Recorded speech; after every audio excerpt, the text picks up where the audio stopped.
Hello, everybody, and welcome. Thank you all so very much for joining us today. My name is Rebecca Russell. I'm a patient education specialist with PMD Healthcare, and today we have a wonderful guest with us. We have Ms. Laura Tillman. Laura is the president of the USACFA, and they are the publishers of the CF Roundtable. The CF Roundtable is a wonderful forum for adults with cystic fibrosis to communicate to each other. Today, Laura is going to be speaking to us about what it's like to live with cystic fibrosis and how to make the changes that will improve your quality of life as we grow older. Welcome, Laura. Thank you, Rebecca. I appreciate the opportunity to speak. As Rebecca said, I am a CF patient. I'm currently 64 years old, and I volunteer for many CF organizations, both at the state and national level. And as Rebecca had said, I'm the president of USACFA, which is the United States Adult Cystic Fibrosis Association, which we call USACFA for short. And we publish CF Roundtable, a quarterly newsletter for adults that's written by adults with cystic fibrosis. Today, we're talking about living with cystic fibrosis. There are currently 30,000 documented cases of CF in the United States, and most of the diagnoses now are made during early childhood or even pre-birth due to increased screening for the defective CF gene. But it's not unusual anymore for adults to be diagnosed as well. In my case, I was diagnosed with cystic fibrosis in 1995 when I was 47 years old. I suffered for years from chronic sinus infections. I had a chronic cough. I was culturing Pseudomonas, and I had various other symptoms. I never gained weight. I had digestive problems. And finally, somebody put two and two together, and I received my diagnosis. When you have cystic fibrosis, there are many home treatments that have to be done because of many things that can irritate the condition. You'll learn your body's response to key elements, and you should practice avoiding them when possible. And some of these irritants are environmental, such as smoke, dust, dirt, fumes, mold, mildew, household chemicals, things like that. And others can be physiological, such as stress, tiredness, and dehydration. In order to stay healthy, I'm sorry, this keeps flipping ahead. In order to stay healthy, most people follow a pretty rigid treatment plan given to them by their doctors. They avoid the irritants that we just talked about. They do practice any kind of exercise that they can tolerate, such as swimming, jogging, cycling, walking, whatever you can do and handle. You need to drink lots of fluids, avoid germs from other people and in the environment. And being a germophobic, I can tell you that germs lurk everywhere in the world, and I can give you a list that would run on and on for pages. They're just everywhere. And also you need to schedule a good night's sleep every night. Jen, who is a 40-year-old CF patient, makes sure that she gets enough sleep every night. She's learned that she can't compare herself to other people her age, and she has to do what her body tells her to do. So as she's gotten older and her lung functions decrease, she's found that she needs at least 9 to 10 hours of sleep every night, and even closer to 10 now that she's hit the 40-year mark. She used to be upset by this, and it used to bother her, but now she accepts it for what it is and what her body needs, and she will even try to get more sleep on the days that she needs it. In order to carry through with these things, a patient has to be compliant. They need to follow the treatment plans that they've been given, no matter how difficult it is to do so. You need to find the best way to automatically incorporate these plans into your life. You can add treatments into your everyday routine so that they take place at the same time of day and in the same location, or you can set reminders. For example, an alarm clock, these new phones now have ways to tell you that it's time to do things. So there are lots of ways to remind yourself that you need to do your treatments.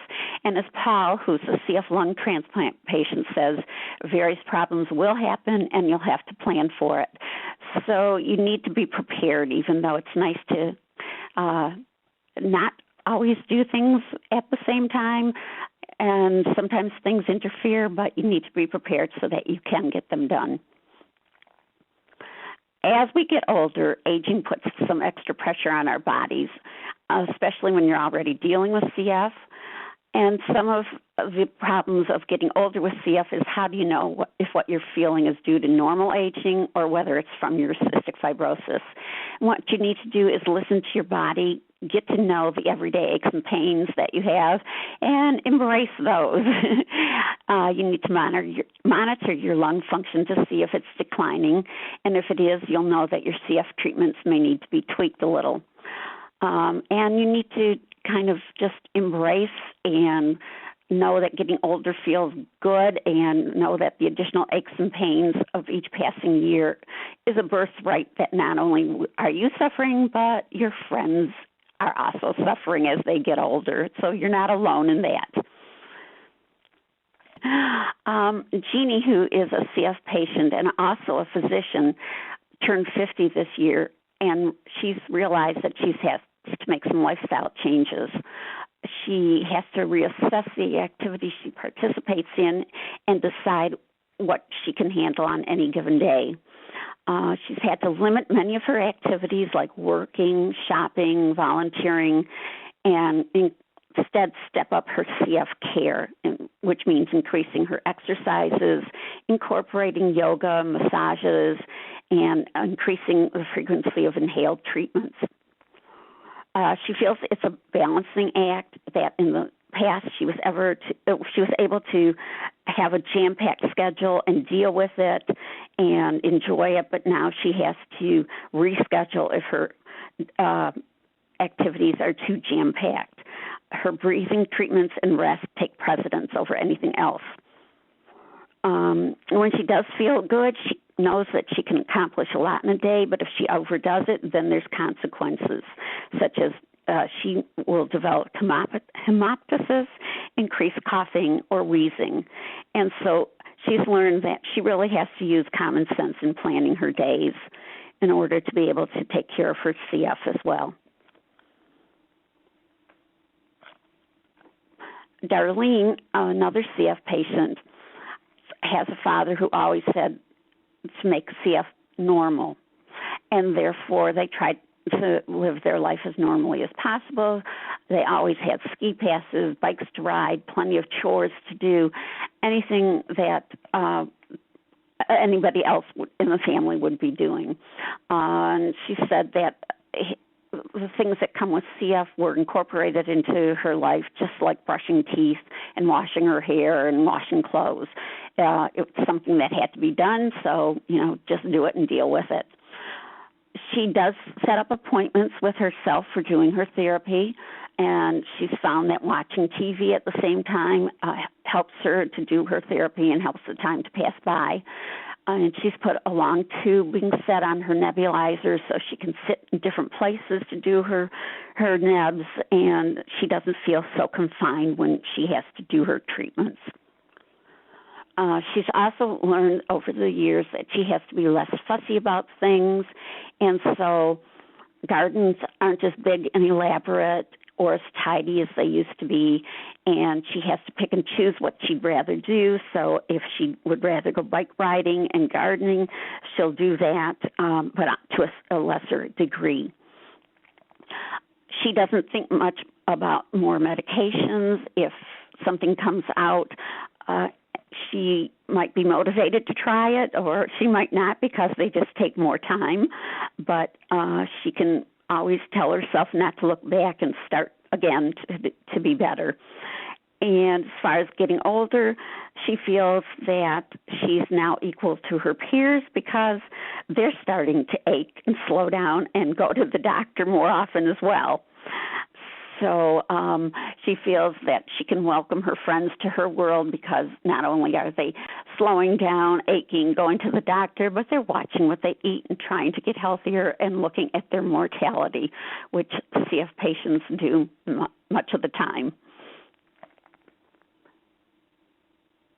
I'm sorry for these delays, but I don't know why it doesn't change. My slides aren't changing very quickly.